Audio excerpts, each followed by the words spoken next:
Round 3 of the Aviva Premiership, and Leicester Tigers return to Welford Road to face visitors the newly promoted Newcastle Falcons. The Falcons arrive under the stewardship of a man who was 23 years as coach and player at Tigers, but Dean Richards knows more than most about the rich heritage and winning nature of his opponents. With Tigers welcoming back several familiar faces, the early pace of the game proved testing for the Falcons, and Jordan Crane was able to exploit the narrow defence with this opening try in at the corner. The tricky conversion proved too much for Flood, but he didn't have long to wait to make amends. Another strong burst forward into the heart of the Falcons' defence saw Graham Kitchener quick to pick and go, and the second try was scored under the posts, but with a much easier conversion, and the Tigers led 12-0.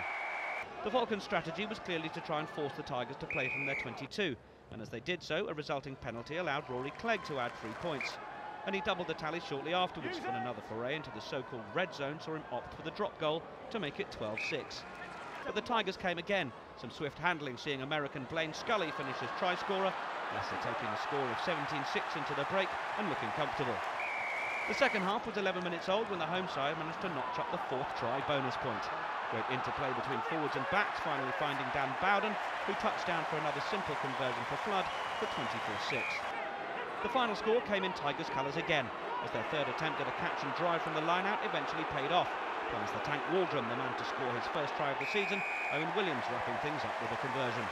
The Falcons looked lively in the final 10 minutes under new half-back pairing of Chris Pilgrim and Joel Hodgson, but they couldn't orchestrate a score, which meant they finished the afternoon at Welford Road predictably and comfortably beaten with a full-time score of Leicester Tigers 31, Newcastle Falcons 6.